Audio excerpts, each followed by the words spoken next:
Olá, Késia. Boa noite. Irmão Amilcar, boa noite. Deus abençoe a casa de vocês, em nome de Jesus. Aleluia.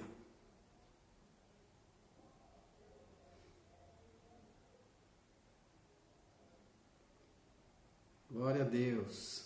Glória a Deus. Vamos lá, né? Encerrar Efésios hoje, em nome de Jesus. Ei, Adriana, Deus te abençoe, boa noite. Paz. Joana, boa noite, paz. Deus abençoe você e sua casa, em nome de Jesus.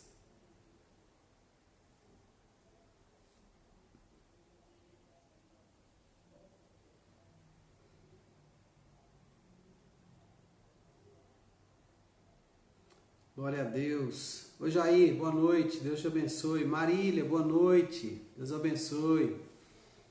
Elaine, boa noite, Deus abençoe você, sua casa, em nome de Jesus.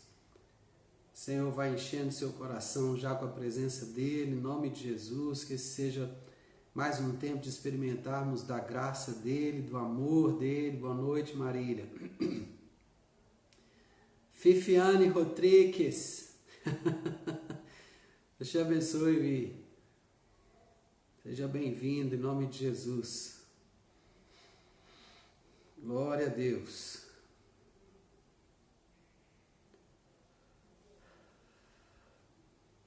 Aleluia.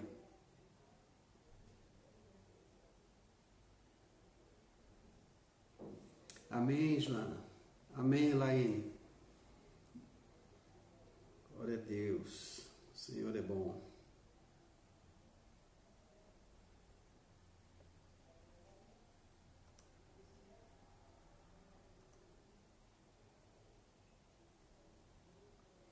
Oi, Maria Lúcia, Deus te abençoe. Sem problema, Elaine. Sem problema, querido. A live vai subir para o YouTube.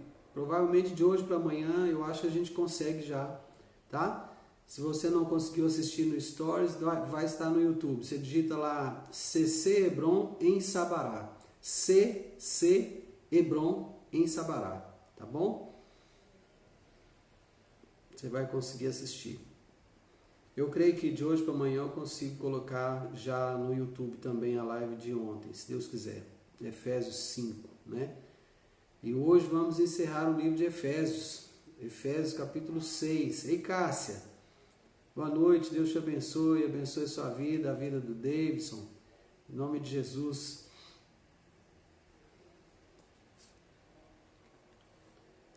Glória a Deus. Bom, pessoal, antes da gente iniciar aqui, eu queria dar notícia a vocês sobre a live que eu tinha comentado, né? Ah, legal, Elaine, legal, que bênção. Eu tinha comentado com vocês a gente fazer uma live dentro do tema da escatologia, né? As outras coisas, né? As coisas dos últimos tempos. Na sexta, não vou conseguir assistir, uma pena mesmo. Depois você assiste. Ok, sem problema, Kézia. Sim, Viviane, nós estamos colocando tudo no YouTube. Não tem a melhor qualidade porque eu não tenho um equipamento que me ajude. Eu não estou mandando direto do telefone às vezes, então eu estou passando por um software primeiro para depois colocar no YouTube para tentar colocar uma coisa com a qualidade melhor. Mas ainda está ficando muito abaixo do que eu gostaria. Mas está lá, dá para assistir, não tem prejuízo algum assim do conteúdo, né? Dá para assistir tranquilo, tá? Tá tudo lá. Você digita, você entra no YouTube e lá na pesquisa você digita CC Hebron em Sabará, tá? Porque tem outra CC Hebron, né? Então tem uma CC Hebron, se eu não me engano, no Triângulo Mineiro. E aí a gente usa o mesmo nome, a gente compartilha o mesmo nome, né?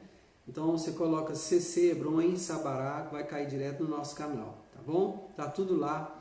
vai ser bom, você vai ver tudo que você quiser ver lá do que a gente publicou, você vai conseguir assistir, tá bom? Bom, eu estava falando com vocês que ontem nós conversamos sobre a possibilidade de termos uma live com o meu pastor, né?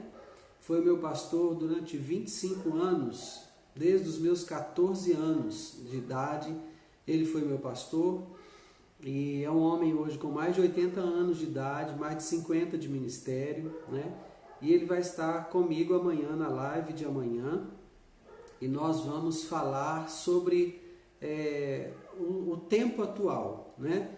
No contexto escatológico, onde nós estamos. Então você vai receber um convite amanhã pelo Instagram, e lá o convite no Instagram vai estar assim: acerte seu relógio espiritual, né?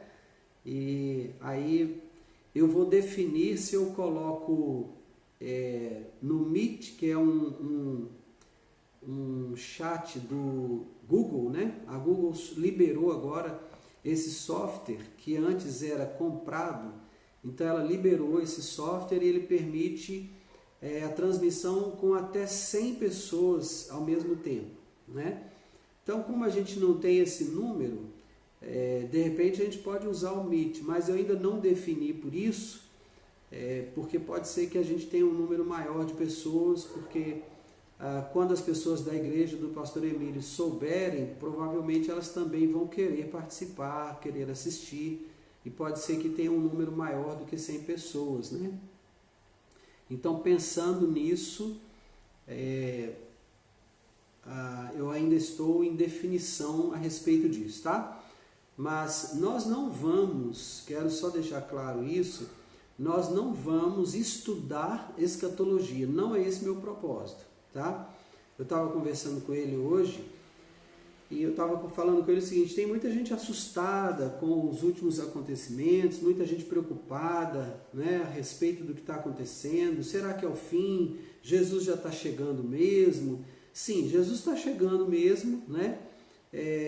Isso pode sim, Viviane, pode espalhar, sem problema, pode contar. É uma boa notícia.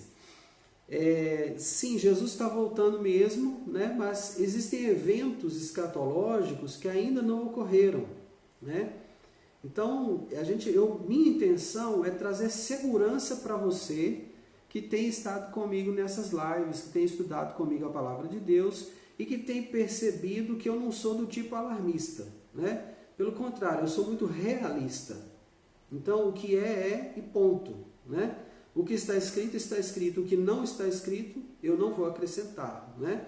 Então, o pastor Emílio, ele é dessa mesma linha. Aliás, ele foi meu pastor por tanto tempo, então eu tenho uma influência muito grande dele, muito grande mesmo. E ele foi quem transferiu sobre a minha vida uma unção para dissecar a palavra de Deus, né? Eu fiz muita questão de receber isso dele, porque eu reconheço essa unção na vida dele, né? Então ele compartilhou comigo essa unção e eu sou muito abençoado. Até hoje desfruto desse compartilhar dessa unção dele, né? Então amanhã ele estará conosco às 19h30, né, no nosso horário normal, e ele vai compartilhar esses conhecimentos. Então, se você quiser preparar perguntas dentro de Mateus 24, dentro das cartas de Tessalonicenses, cartas de Paulo aos Tessalonicenses, você pode preparar perguntas dentro disso daí. A gente vai ficar dentro disso, Mateus 24, Tessalonicenses. Eu vou abrir a live com Apocalipse capítulo 3, mas não vamos ficar por ali, tá bom? Então vai ser muito gostoso estar com ele, né? Ele é uma pessoa assim fantástica, que eu amo muito, né? Exercer essa influência tão grande na minha vida por esses anos todos, 25 anos da minha vida, né? Então não é pouco tempo. E ele aceitou prontamente o convite, vai estar conosco amanhã às 19h30. Talvez ele venha para minha casa, porque ele falou assim: olha, pode ser que se cair a conexão, se acontecer alguma coisa que eu não vou ter muita habilidade para resolver. Eu falei: não tem problema não, pastor, vem para minha casa que a gente resolve tudo. E ele topou. Talvez venha para minha casa se não tiver alguém que o ajude lá. mas nós vamos usar 2 aparelhos da mesma forma, como se ele estivesse na casa dele. Então, eu vou pedir para ele chegar mais cedo, para a gente verificar essas questões técnicas, né? E aí a gente ter condição de ter uma live assim, bem tranquila. Vocês vão ver que ele tem muito conteúdo, mas é muito conteúdo mesmo, sabe? E então preparem as suas perguntas antecipadamente, para a gente, até se vocês quiserem mandar amanhã as perguntas, eu vou deixar aqui o meu WhatsApp. Eu acho que é bom fazer isso. Vou deixar meu WhatsApp. Vocês podem mandar as perguntas para o meu WhatsApp, tá? E aí, durante o dia, você manda as perguntas e eu já vou fazendo o registro delas, né? Tá aí, o meu WhatsApp é esse aí, 31 99 111 8467, tá? Então, vamos nos preparar para essa live de amanhã. Creio que vai ser uma bênção. Esteja em oração, né? Você que tem dúvidas, você que tem dificuldades de entender escatologia, doutrina dos últimos tempos, você que tem dúvida de identificar sinais, né? E quer saber disso, né? Vá para esses textos. Mateus 24, o livro, a carta de Paulo aos Tessalonicenses, a segunda carta talvez seja mais interessante, mas pode ler as duas, são 2 cartas bem pequenas. Leia as duas e formule suas perguntas, tá? Tire suas dúvidas. Se for possível, me antecipar as perguntas, porque aí eu vou fazer com ele do tipo entrevista. Eu faço uma live tipo entrevista com ele, né? Já com as perguntas formuladas e tudo, tá bom? Assim a gente vai ter condição de coordenar. Talvez, e muito provavelmente, uma live só não será suficiente amanhã. E talvez a gente vá ter a necessidade de prolongar, mas eu tenho certeza que todos nós vamos ganhar muito com a presença dele, tá bom? Amém? Então, vamos orar então para nós iniciarmos a live de hoje em Efésios capítulo 6, né? Vamos orar? Pai de amor, bendito seja o teu nome, te agradecemos, ó Deus, pela presença de cada um dos teus filhos nessa reunião, ainda que seja uma reunião virtual. Nós temos a convicção, a consciência de que o Senhor não é Deus de perto ou de longe, o Senhor é o Deus de qualquer lugar. E o Senhor está em todo lugar. E o Senhor se manifesta onde o Senhor é desejado. Pai, nós queremos declarar nessa noite que nós desejamos a Tua presença. Nós almejamos que o Senhor esteja entre nós, nos instruindo na Tua palavra, nos guiando no conhecimento da Tua palavra. Ó Deus, que o Teu Espírito esteja vindo sobre nós com uma unção especial para dissecarmos a Tua palavra. No nome de Jesus, ó Deus, que seja um tempo gostoso de desfrutarmos a Tua presença e o conhecimento da Tua palavra. E cada um dos Teus filhos seja edificado, seja fortalecido na fé, no nome de Jesus. Amém. Amém? Muito bem. Efésios capítulo 6. Vamos lá.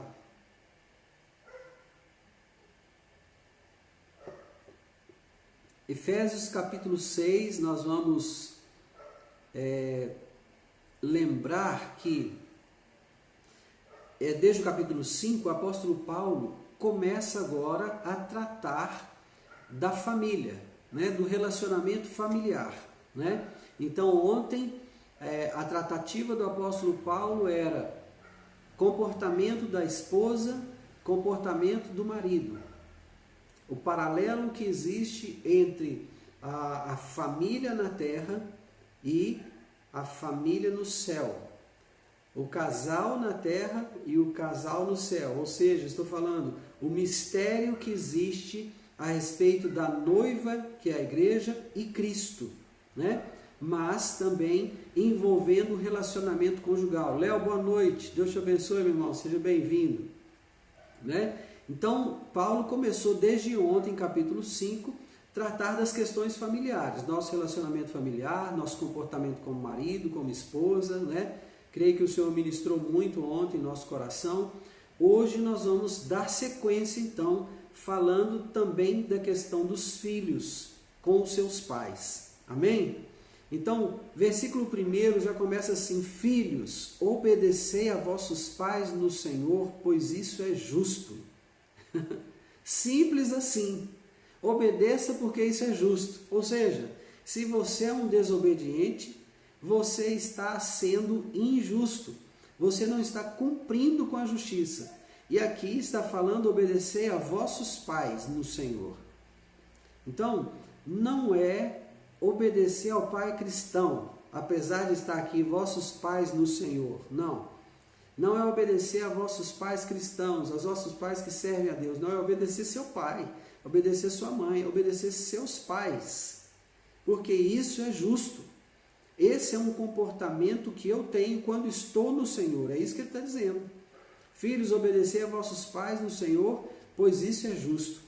Honra a teu pai e tua mãe, que é o primeiro mandamento com promessa, para que te vá bem e sejas de longa vida sobre a terra.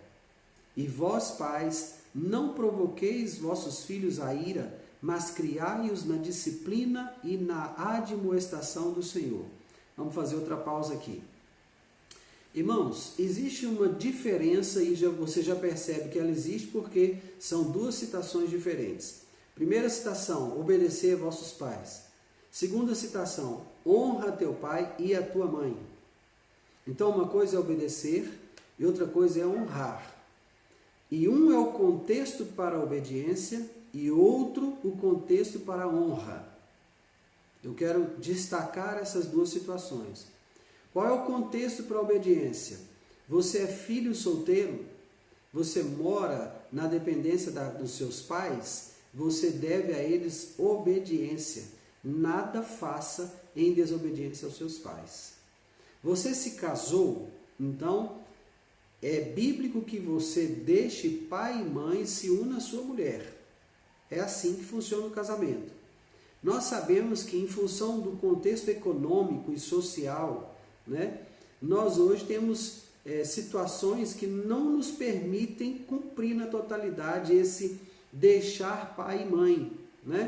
Agora, deixar pai e mãe fisicamente é uma coisa, deixar pai e mãe emocionalmente é outra coisa. Deixar pai e mãe espiritualmente é outra coisa ainda. Quando você se casa, você se desvincula física e emocionalmente dos seus pais. Então, essa quebra de vínculo, ela conduz à maturidade. Eisete, boa noite, Deus te abençoe. Essa quebra de vínculo físico e emocional, ela nos conduz para a maturidade. O homem que vive atrelado aos pais emocionalmente, está ali, tudo que ele vai fazer tem que ir lá no pai, tem que ir na mãe, já é um homem casado, já construiu família e tudo ainda é dependente dos pais, esse homem não amadurece de jeito nenhum. Vai viver uma criança. Então, entenda isso, você se casou, o tempo dessa obediência. Romilda, boa noite, Deus te abençoe. Zete, fique em paz, querida, começamos agora, viu? Tá tranquilo. Estamos no versículo 2 de Efésios 6, Romilda e Zete, tá? Jaque, boa noite, Deus te abençoe, seja bem-vinda. Efésios 6, versículo 2 agora. Então, você se casou, você precisa quebrar o vínculo emocional e físico, se possível, com seus pais. Isso vai produzir em você maturidade. Porque desse momento para frente agora, o seu relacionamento com os pais não é mais de obediência. Os pais se tornam agora seus conselheiros. E a eles nós devemos honra. E há várias formas de honrar os pais. Honrá-los elevando o padrão de comportamento que eu tenho. Então, se eu elevo o meu padrão de comportamento, eu estou honrando os meus pais. Porque um bom comportamento meu geralmente é atribuído àquilo que eu recebi dos meus pais. Ei Mara, Deus te abençoe, querida, seja bem-vinda em nome de Jesus. Deus abençoe Dona Ilka, em nome de Jesus, e que ela esteja sendo fortalecida no Senhor. Tenho me lembrado nela em oração, viu, querido? Então, essa é uma das formas. Eu elevo o meu padrão de comportamento, e eu honro meu pai. Isso vale tanto para os meus pais biológicos, como vale também para Deus, o nosso Pai. né? Se eu tenho um padrão de comportamento elevado, as pessoas verão Deus em mim. Isso honra a Deus na minha vida, mas honra também os meus pais. Amém? Então essa é uma forma de honrar. Outra forma de honrar financeiramente. Você pode dar uma mesada aos seus pais. Se você tem uma renda que te permita fazer isso, por que não ofertá-los? Ofertar na vida deles, semear na vida deles financeiramente, para proporcionar para eles um tempo tranquilo de vida agora, depois que você já está adulto, né? Talvez eles já estejam bem mais maduros, né? Meus pais hoje têm 75 e 80 anos, meu pai completa 80 anos em dezembro, se Deus quiser, né? Então hoje eles estão com 75 e 79, né? Então, por que não honrá-los, se é possível, se está dentro da minha capacidade financeira, honrá-los financeiramente, por que não fazê-lo? Pague uma conta do plano de saúde deles, paga a conta da energia elétrica, paga o IPTU, paga a conta de água, faça a compra do mês. É uma forma de honrar, porque talvez ele não queira receber dinheiro da sua mão. Mas se ele não tiver constrangimento, dê dinheiro na mão dele e fala: pai, eu quero te abençoar com esse dinheiro, me abençoa aqui, recebe em nome de Jesus e me abençoa. Né? É uma forma de honrar os seus pais. Você se casou, você foi criado por eles, eles te trouxeram até, foram eles que lançaram você como uma flecha. Né? E o seu destino é ir mais longe do que ele já foi. Entenda isso. Então é hora de honrar seus pais. Se você é solteiro, você deve obediência. Tá claro, irmãos? Amém? E aí a honra tem uma promessa que a acompanha. Aquele que honra, ele vai bem na vida. Ele tem longa vida sobre a terra. É o primeiro mandamento com promessa, né? E aí o versículo 4 vai dizer: e vós, pais, não provoqueis vossos filhos a ira, mas criai-os na disciplina e na admoestação do Senhor. Amados, isso aqui é muito sério. Como que o pai pode provocar o filho a ira? Você se lembra muito bem da história de Esaú e Jacó, não é? Quando esses dois meninos nasceram, a Rebeca, mãe deles, quando grávida, ela sentiu-se incomodada pela movimentação dos filhos no ventre, então ela decidiu consultar o Senhor sobre isso. O que é isso, meu Deus? Que agitação é essa? Então o Senhor disse a ela: não se preocupe não, há dois reinos dentro de você e duas nações se dividirão, e o maior servirá ao menor. Então, nasce Esaú e Jacó, né? E a mãe que ouviu aquela promessa separou para ela o menor, porque havia uma promessa para ele. Ele seria servido pelo maior. Então ela segurou o menor perto dela. Peraí, tem uma promessa para esse menino, eu vou ficar com ele perto de mim. E aí o Jacó foi o menino criado na barra da saia da mamãe. Problema sério. E o Esaú, menino criado pelo papai, o xodó do papai. Tem muita coisa para a gente falar sobre isso aqui, mas nós não vamos entrar nos pormenores, não. Vamos só no texto de Efésios 4. Eu só estou trazendo isso aqui como ilustração, tá? Aí o que acontece? Esaú chega do campo com fome, né? E ele pede a Jacó uma porção daquele prato de lentilhas que ele estava cozendo. O Jacó fala com ele: eu te dou em troca da primogenitura. E aí o Esaú vende a Jacó a primogenitura por um prato de lentilhas. Por conta desse comportamento, as pessoas chamam de Jacó de enganador, de trapaceiro. Irmãos, eu discordo 100%, tá? E eu vou explicar por quê. Eu tenho essa camisa que eu estou usando aqui, né? E você gosta da minha camisa e quer comprar a minha camisa, não é? Mas você tem um carro que custa, vamos colocar aqui, 10 mil reais. Essa camisa custa 50 reais, por exemplo, né? E o seu carro custa 10 mil reais. Aí você gosta da minha camisa: não, me dá essa camisa. Eu falo: eu troco a minha camisa pelo seu carro. Gente, é exorbitante isso, é exagerado. Mas você quer a camisa, então você me dá a camisa e eu fico com o carro. Ok, você está de acordo com isso? Então assina aqui o recibo, porque eu vou transferir o carro para o meu nome, o carro é meu. Aí você concorda, me dá seu carro de 10 mil reais, eu te dou minha camisa de 50 reais. Fizemos um negócio, houve acordo entre nós. Eu estipulei um preço, você concordou com o preço e pagou por ele, pela mercadoria. O que existe de engano nisso? Então eu não concordo que Jacó seja chamado trapaceiro e enganador por esse fato. Por esse fato particular, não. Né? E nem pelo nome dele, porque o nome dele é Yaakov, e ele recebeu o nome Yaakov porque quando ele nasceu com a mão apegada ao calcanhar de Esaú. E a palavra Yaakov significa aquele que vê o calcanhar. Então, essa interpretação não está correta, né, do nome dele e nem desse comportamento de vender, comprar a primogenitura por um prato de lentilhas. Não, eu estabeleço o preço do meu prato de lentilhas. Se você quiser pagar, ok. Se não quiser, também não tem problema. Eu vou comer meu prato de lentilhas. Eu estou fazendo para mim mesmo. Então, não há engano nisso aqui. Né? E ninguém morre de fome porque não vai comer um prato de lentilhas, não. Eles não eram pobres. Tanto não eram que no dia que estava próximo à morte de Isaac, a mãe mandou buscar 2 cabritos e aí ela matou o cabrito para poder servir para o Isaac. E o Jacó foi levar o cabrito. Eles não eram pobres não, porque ovelha naquela região é cara, não é barata não. É um animal caro. Então eles tinham seus rebanhos.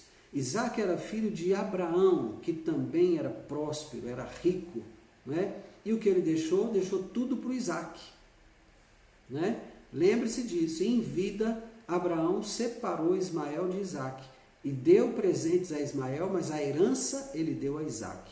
Então lembre-se dessas coisas, né? Para você não cair na conversa de gente que não faz questão de estudar o texto antes de fazer algumas afirmações, tá bom? Então tenha esse cuidado, né? Como então Isaac provoca a ira dos filhos? Como que isso aconteceu?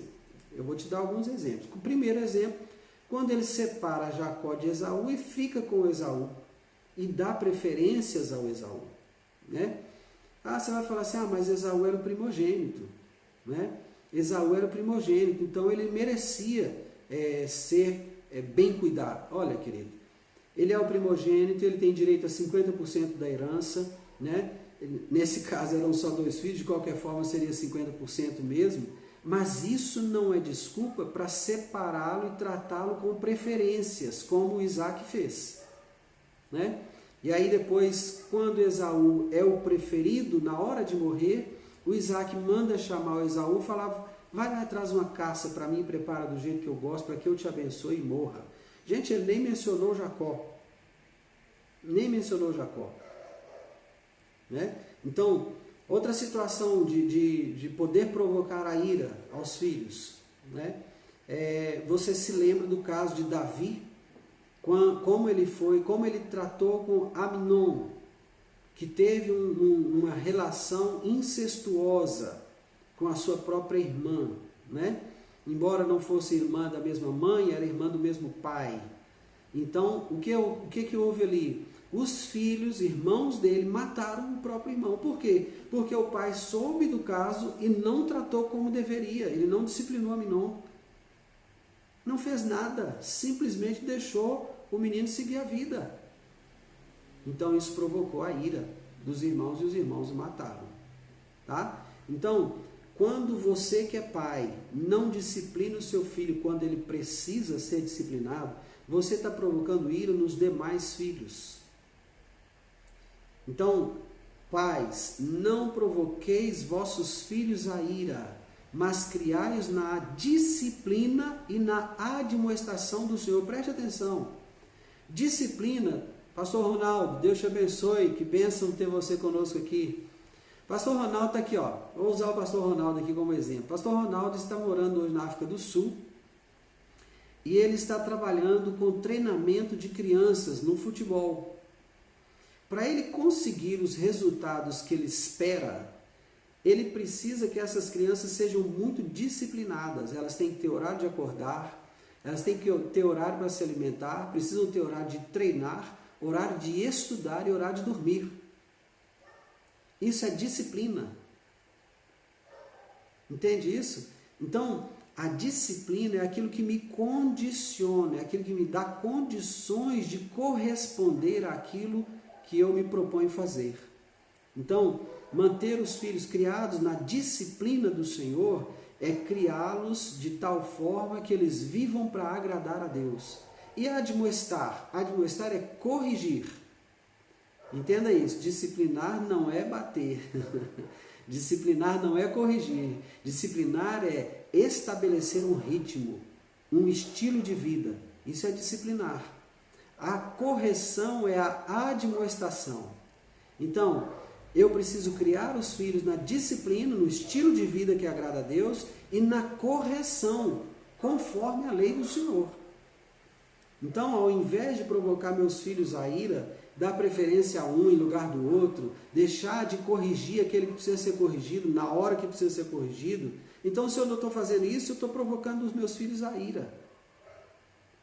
O que a Bíblia está me aconselhando não é isso, ela está dizendo o seguinte, olha, crie seus filhos na disciplina e na admoestação do Senhor. Então corrija quando tiver que corrigir. Chame a atenção, chama para perto, né? Fale aquilo que precisa ser dito, não poupe palavras, né? A criança não vai morrer se ela for fustigada com a vara, e se você a corrigir com palavras também, ela não vai morrer não. Ela vai aprender, vai virar gente. Aqui em Minas a gente fala isso, né? Vai virar homem. Amém? Então não deixe de criar os seus filhos na disciplina, na demonstração do Senhor, porque fazendo assim, você não vai provocar os seus filhos a ira. Prosseguindo então, versículo 5. Pastor Ronaldo, nós estamos estudando Efésios 6, lendo e compartilhando entendimentos sobre Efésios 6. Chegamos ao versículo 5 agora. Quanto a vós, servos, obedecei a vosso Senhor segundo a carne, com temor e tremor, na sinceridade do vosso coração, como a Cristo, não servindo à vista como para agradar a homens, mas como servos de Cristo, fazendo de coração a vontade de Deus, servindo de boa vontade como ao Senhor e não como a homens, certos de que cada um, se fizer alguma coisa boa, receberá isso outra vez do Senhor, quer seja servo, quer livre. Então observe, o servo é o empregado. E aí não importa se você é empregado de uma empresa, não importa se você é empregado de uma residência, você é servo, você é empregado. E aqui ele está falando para obedecer o seu patrão, seu senhor, segundo a carne, com temor e tremor, na sinceridade do seu coração, como a Cristo. Olha só, tem detalhes, como a Cristo. Não servindo à vista para agradar a homens, mas como servos de Cristo, fazendo de coração a vontade de Deus. Então, queridos, tudo que nós fazemos é para a glória de Deus. Karen, Deus te abençoe, em nome de Jesus, seja bem-vinda. Né? Então, tudo que nós fazemos é para a glória de Deus. As pessoas gostam de separar aquilo que nós fazemos, vou colocar aqui entre aspas, na igreja, do que nós fazemos, entre aspas, fora da igreja. Querido, se você recebeu Jesus no seu coração como Salvador e Senhor da sua vida, tudo que você faz agora é para Ele. Não existe secular e divino. Essa divisão não é bíblica. Essa separação não é bíblica. Tudo que você faz é santo porque você é santo. Você serve ao Santo dos Santos. Então tudo que você faz é santificado. Seu trabalho é santificado. Então, se você, como servo de Deus, trabalha numa empresa ou numa residência, qualquer que seja ela, tenha em mente o seguinte: o que você estiver fazendo, está fazendo para o Senhor.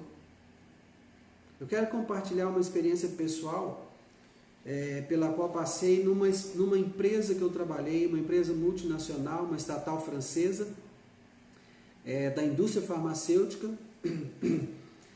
e eu trabalhava aqui em Belo Horizonte, nessa empresa. E já no final da minha carreira, né, em 1999, dezembro de 1999, para ser exato, o meu gerente foi trabalhar comigo. E eu estudava teologia já pela segunda vez, estava fazendo o segundo curso de teologia, e ele, sabendo disso, veio conversar comigo e fazer minhas avaliações, né, de desempenho. Então ele chegou perto de mim e falou assim: Leandro, Olha só, que eu queria conversar com você. Gente, travou aí, me dê notícia aí. Voltou? Amilcar, me dê notícia se voltou em Fortaleza também. Mais alguém aí está com a live travada? Me fala, por favor.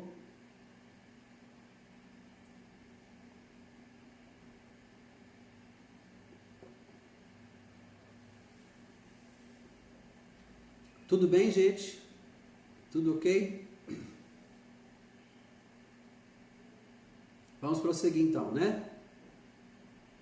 Então, eu estava trabalhando nessa empresa em 1999 e o meu gerente chegou perto de mim para conversar e fazer minha avaliação de desempenho. Ah, que ótimo, tá voltando todo mundo aí. Benção. E quando ele começou a fazer a minha avaliação de desempenho, ele falou assim: Leandro, o que você está fazendo no seu setor de trabalho? Eu falei assim: por quê? Eu estou trabalhando normalmente. Ah, glória a Deus. Glória a Deus, que bênção. Glória a Deus, ótimo.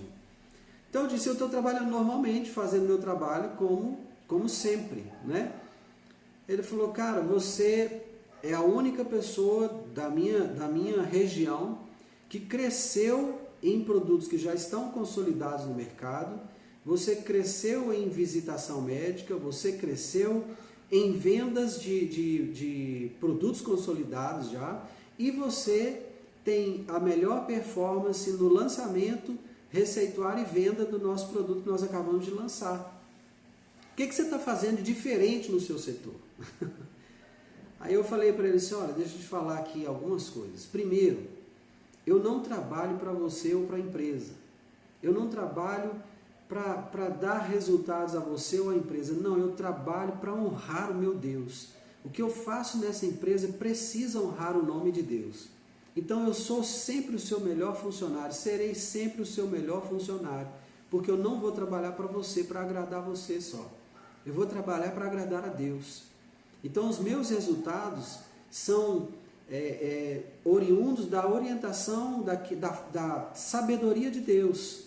Então às vezes eu chego numa clínica, naquela clínica eu tenho alguns médicos, eu converso, faço a minha propaganda, o meu trabalho ali no consultório. Depois eu vou no atendimento da clínica e deixo as amostras lá, aonde os médicos vão atender os pacientes nos pronto atendimentos de clínicas. Então as amostras estão lá, eles vão usar o meu medicamento, vão prescrever aquele medicamento. É assim que eu estou trabalhando. Eu mantenho bom relacionamento com os médicos, né? Mantenho um relacionamento de respeito com os profissionais, né? Eles me respeitam e eu os respeito. Eu escolho os melhores profissionais do meu setor e faço mais de uma visita a eles no mês. E fui explicando essas coisas para ele. Aí ele falou: tá bom, eu não tenho nem o que dizer do seu desempenho, porque você tem o melhor desempenho da minha região. Eu falei: graças a Deus, que bênção, né? Ele falou: mas eu tenho uma pergunta para você. Pode fazer. Quero saber, você quer crescer nessa empresa ou você quer ser pastor? Aí eu dei um sorriso para ele e falei assim: as duas coisas. Eu tenho um chamado ministerial desde os 14 anos, eu serei pastor. Mas enquanto eu estiver nessa empresa, eu quero o que ela tem de melhor para mim. Então eu quero sim crescer nessa empresa. Agora fique tranquilo, quando chegar o tempo, você vai saber exatamente, você vai ser a primeira pessoa a saber que Deus disse chega. Né? Isso aconteceu em dezembro de 1999. Né? Quando foi dia 1º de junho de 2000, ele foi trabalhar novamente comigo. Claro, nesse intervalo ele trabalhou outras vezes, mas no dia 1º de junho ele foi trabalhar comigo e ele me comunicou na noite anterior que ele iria se encontrar comigo na manhã seguinte e nos encontramos naquela manhã. E eu expliquei para ele: olha, nós vamos gastar aqui no mínimo 2 horas aguardando essa médica, mas é a médica mais difícil do meu setor para visitar. Depois dela, a gente tem um local ali onde eu vou falar com 12 médicos muito rapidamente e assim eu posso encerrar a nossa manhã quase que uma meta do dia batida. Ele falou: não, Leandro, fica tranquilo, faça seu trabalho e tal. Aí fiz essa visita e a médica realmente nos segurou por mais de 2 horas. Terminamos a visita, entramos no carro. Quando eu coloquei a chave no contato, o Espírito Santo disse: chega. Eu já estava para ligar o carro, desliguei. E olhei para ele, ele olhou para mim. Eu falei assim, Lucas, você lembra da nossa conversa de dezembro do ano passado? Ele falou, lembro perfeitamente da nossa conversa e tal. Eu falei, pois é, chegou o dia. Deus disse, chega. Aí ele bateu a mão na testa assim e falou, não acredito, Leandro. Então ali a gente encerrou a nossa conversa e naquele dia eu me despedi da empresa, porque ele não podia me mandar embora, porque o meu dossiê estava na mão do nosso diretor regional para que eu fosse promovido à gerência. Eu nem sabia disso, né? Estava com uma promoção lá já na porta, só aguardando a assinatura do regional, e aí eu pedi a demissão e me apresentei ao pastor que estará conosco amanhã, se Deus quiser, e disse a ele, pastor, acabei de me demitir e estou aqui à disposição da obra do Senhor. Ele falou, irmão, mas nós não temos condição de pagar o seu salário. Eu falei, pastor, não estou aqui por causa do dinheiro, estou aqui por causa do chamado. Deus me chamou e hoje ele disse que chegava, que não era mais para eu trabalhar, então eu encerrei minhas atividades. Agora vamos trabalhar na obra do Senhor e aquilo que Deus tiver para mim é que vai ser. E assim começou o ministério 20 anos atrás, né? Então, por que eu estou dizendo isso? Porque eu devo trabalhar lá na minha empresa, como a Kézia está dizendo aqui, que teve essa conversa essa semana, né? Falando sobre isso com a vice-diretora lá, é isso mesmo, é tudo para a glória de Deus. E é assim que tem que ser o meu comportamento. Paulo está estabelecendo os nossos padrões de conduta, nossos padrões de vida, seja no trabalho, na escola, no lar. Ele está estabelecendo padrões. E observe, nossos padrões são muito elevados, são muito altos, não é? Então, eu preciso servir de boa vontade como ao Senhor e não aos homens, certos de que cada um, se fizer alguma coisa boa, receberá isso outra vez do Senhor, quer seja servo, quer livre.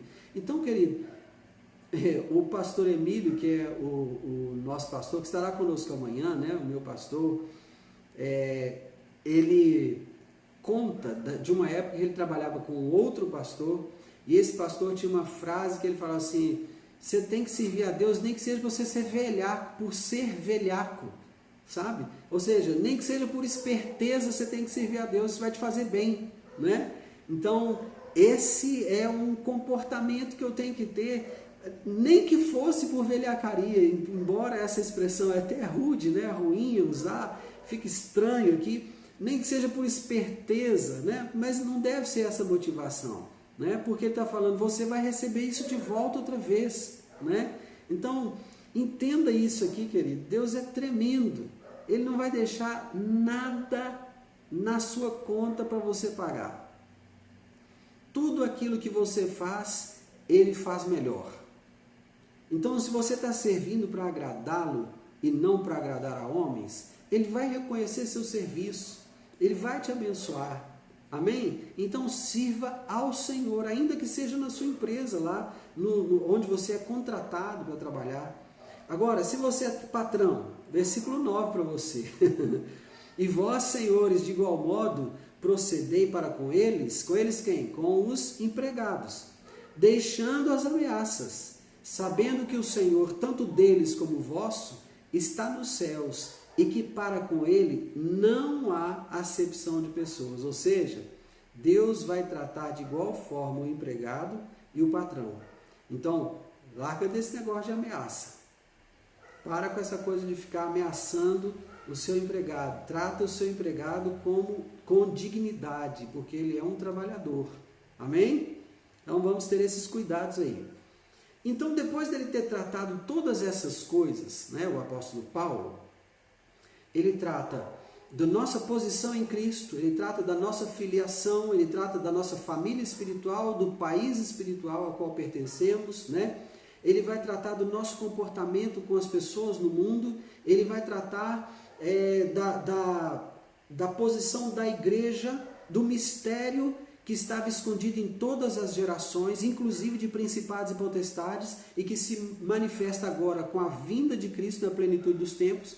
Então aí agora, principados e potestades são tomados de assaltos, porque eles não sabiam que Deus tinha o plano de estabelecer a sua igreja na terra por meio da ressurreição de Cristo, né? E agora esse mistério está revelado, Paulo vai descrevendo essas coisas, depois ele começa a falar então do nosso relacionamento espiritual, né? Agora ele entra nas questões pessoais, como eu, como indivíduo, devo me comportar, e agora como família, pais e filhos, filhos e pais, esposa e marido, marido e esposa, né? E agora patrões e empregados. Quando ele encerra essa etapa, né, ele já falou de tudo a meu respeito, no que diz respeito aos relacionamentos terrenos, né? Então ele trabalhou toda essa vida terrena nossa, ele chega ao versículo 10. E no versículo 10 ele vai dizer, quanto ao mais. Então, esse assunto terreno, né, fica por aqui. Quanto ao mais, qualquer outro tema, sede fortalecidos no Senhor e na força do seu poder. Revestivos de toda a armadura de Deus para poderdes ficar firmes contra as ciladas do diabo, porque a nossa luta não é contra o sangue e a carne, e sim contra os principados e potestades, contra os dominadores deste mundo tenebroso, contra as forças espirituais do mal nas regiões celestes. Veja, ele está voltando ao que ele disse nos primeiros capítulos. Ele estabeleceu o fundamento da vida do homem em Cristo, né? Ele estabelece o fundamento ali, explica esse fundamento de forma bem clara, né? Vai falar de servos de Deus como pedras vivas, esse edifício que vai sendo construído, um tabernáculo para Deus, né? Ele está construindo essa teologia toda, né? Para chegar aqui e voltar lá atrás. Lembra que eu falei do mistério que estava oculto em todas as gerações e que agora até os principados e potestades tomaram conhecimento? Né? Está lembrado disso? Tem uma cabeça no céu que governa um corpo na terra chamado igreja e os principados não sabiam disso? Pois é. Então agora eu estou voltando àquele tema lá. Revestivos de toda a armadura de Deus para poderes ficar firmes contra as ciladas do diabo, porque a nossa luta não é contra o sangue e carne, ou seja, aqui na esfera terrena não temos que lutar contra ninguém. Não temos inimigos na esfera terrena. E sim contra principados e potestades, contra os dominadores deste mundo tenebroso, contra as forças espirituais do mal nas regiões celestes. Ou seja, elevou-se o nível. Estamos trabalhando mais alto, não é? Nada aqui na terra, isso aqui é temporal. Nós nos movemos em cima.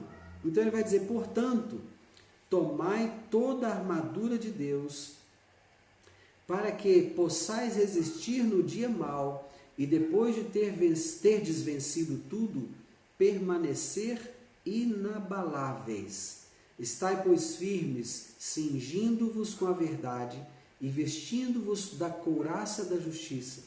Calçai os pés com a preparação do evangelho da paz, embraçando sempre o escudo da fé, com o qual podereis apagar todos os dardos inflamados do maligno.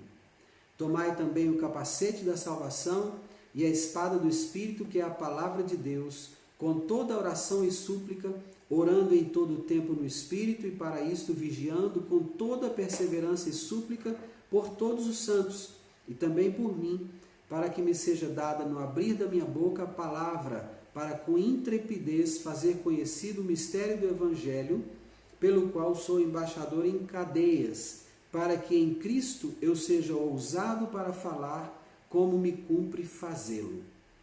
Então, uma vez que eu entendi como me comportar na esfera terrena, e se eu entendo como devo me comportar e adoto esse comportamento, então, imediatamente eu vou me posicionar em Cristo. Porque Ele nos fez assentar nas regiões celestes, acima de principados, potestades, domínio, poderes, né? É aqui, estou posicionado. Se eu entendi isso, agora então eu vou me revestir de toda a armadura de Deus. Isso aqui, querido, entenda uma coisa. A armadura de Deus não é uma coisa que eu ponho e tiro a hora que eu quero. A armadura de Deus é um estilo de vida, é uma maneira de viver. Se eu entendi o que Paulo estabeleceu como fundamento nos 5 capítulos anteriores e adotei esse estilo de vida para mim, entendi tudo isso e agora decidi viver assim, então agora é hora de me revestir de toda a armadura de Deus para que eu possa resistir no dia mau. Por quê? Eu já tomei consciência de que eu vivo nas regiões celestiais. Eu estou assentado nas regiões celestiais, acima de principados, potestades, domínios, poderes. É aí minha posição. Esse é meu lugar. Eu estou aí. E se eu estou aí, eu preciso entender que nesse ambiente espiritual existe uma guerra acontecendo 24 horas por dia, 7 dias por semana. Uma guerra ininterrupta, que tem um propósito: roubar no meu coração o lugar que é de Deus. Então, Satanás não guerreia contra mim por causa de alguma coisa que eu desejo ter. Não. Satanás guerreia contra mim por causa de um propósito. Deus tem um propósito para a minha vida. E Satanás guerreia contra esse propósito. Eu preciso que você entenda isso. Senão você vai ficar o tempo todo murmurando de coisas que não têm menor valor. Compreenda isso. O nosso inimigo virá atrás daquele que é o propósito de Deus para a nossa vida. Entenda isso, porque você vai precisar resisti-lo. Vai ter dias que serão mais difíceis que os outros, mas o propósito de Deus para a sua vida precisa estar fixo na sua mente. Não, Deus tem um propósito para mim, e eu quero cumprir esse propósito cabalmente, completamente, né? Então você precisa resistir no dia mau, e depois de ter vencido tudo, você precisa permanecer inabalável. Permanecer inabalável é quando tudo sacode do seu lado, mas você está quietinho no seu lugar. Tem terremoto acontecendo à direita, sabe? Tem raio caindo à esquerda, tem avalanche à retaguarda e tsunami à frente. Tudo é tragédia ao seu redor. Mas você não se abala com nada disso. Sabe? Você se comporta como se essas coisas fossem apenas visões, miragens. Porque a sua consciência de que o seu propósito está sendo cumprido é plena. Então, se você tem plena consciência disso, tem convicção disso, você não vai se abalar por tsunami, terremoto, queda de raio, avalanche, nada disso mexe com você. Ah, o coronavírus pegou uma pessoa vizinha lá de casa, e daí? Irmãos, nós precisamos ter posicionamentos firmes em Deus. Precisamos. E ainda que o coronavírus entre na sua casa e acometa você, e você vá morrer mesmo. Se você for morrer de coronavírus, eu quero dizer uma coisa: Deus cumpriu, aliás, você cumpriu todo o propósito de Deus na terra. Ah, mas eu só tenho 35 anos. Poderia ter 15. Se cumpriu todo o propósito de Deus na terra, ficar aqui fazendo o quê? Você acabou a carreira. Se acabou a carreira, vá receber a coroa, querido. Vá correr na direção da coroa. Entenda isso. Nós aqui somos temporários. Estamos aqui muito rapidamente. Né? Então, agora é hora de você viver aqui com a consciência de que tudo que se levanta contra você não é contra você, é contra o propósito de Deus na sua vida. Resista no dia mau. Tome a armadura de Deus, fique firme. Agora é hora de você se vestir da couraça da justiça, a justiça que vem de Deus. Não se preocupe mais, não é hora mais de você se preocupar se estão sendo injustos com você. Ninguém vai ser injusto com você, não. Alguém pode ser injusto com aquilo que é o propósito de Deus na sua vida, mas Deus tem o controle disso. Aquilo que é seu e ponto. Queridos, Israel ganhou Canaã, mas Canaã tinha moradores. Israel tinha que desapossar esses moradores. E eu quero trazer para você um detalhe. todos os moradores de Canaã, da terra toda, tinham no nome da sua tribo, do seu povo, o sufixo eu.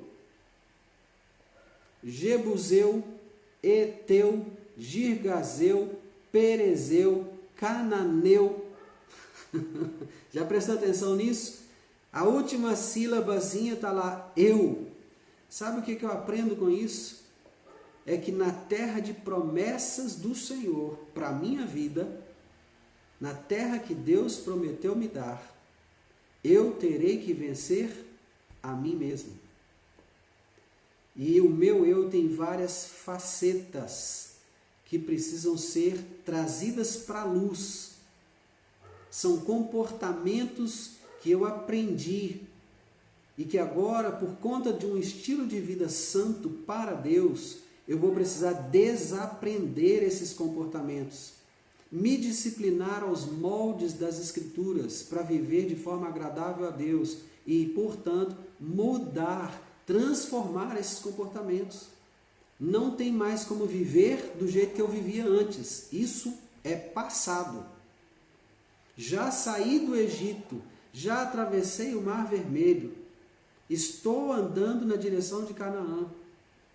Já atravessei o Jordão, as muralhas de Jericó já caíram. Estou conquistando. Conquistando o quê?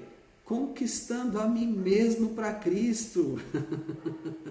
Eu estou me entregando a Ele, dizendo: Senhor, tudo em mim que está contrário à cruz, eu deixo na cruz agora.